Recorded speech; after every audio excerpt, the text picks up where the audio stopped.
So today we've got a Bluetooth Tyre Pressure Monitoring System to fit, and there's a really very simple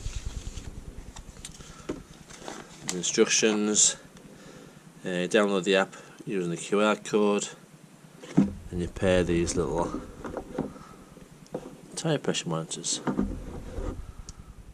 So the app is SYTPMS. You choose between a car and a bike. I've actually got it up for a car at the moment, and you pair using the Bluetooth buttons. But I think I have to fit them first because I've tried them off the bike and nothing happens. So we'll fit them and then see if they pair. Like I say, front right and front left is probably what we've got, but we'll say that's a rear one.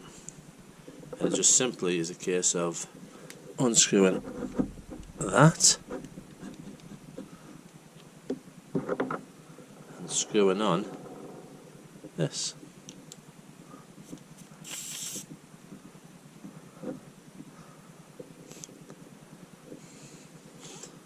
And then we have to see if we can pair them. So, oh, there we go. Once it gets the pressure, it paired straight away, and that is 32 psi. So I'm chuffed about that. Do the same on the front now. Actually, looking at that, and I'm going to put that one on the front because it looks like the front of the bike, doesn't it? So we'll swap them around. Put the rear one on now.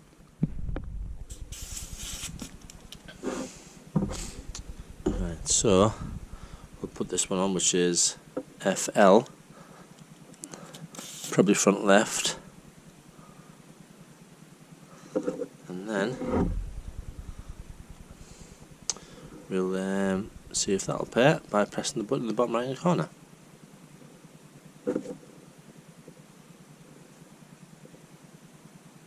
There we go. Superb. Right, I'll put this one on the front now. Right, so undo that cap. Screw this cap on.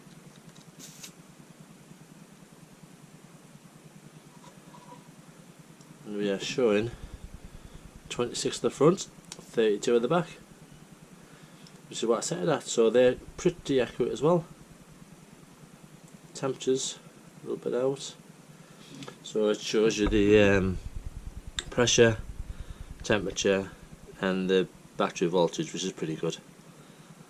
The other one I've got, which I use on my car, doesn't show you the battery voltage. The only time you know the batteries are out is when there's no reading. So that's it, really simple.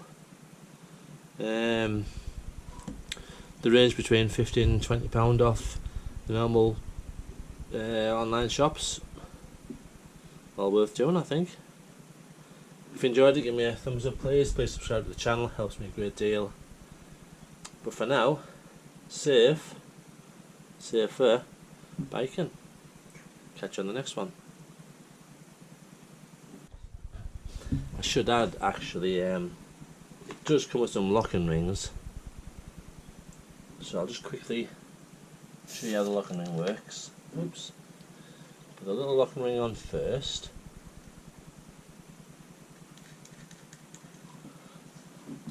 Right down. Then you add the pressure transmitter, and then you wind that nut back up to it. There's a little spanner, and lock it in place. This just makes it a little bit harder to remove. Brilliant. So simple.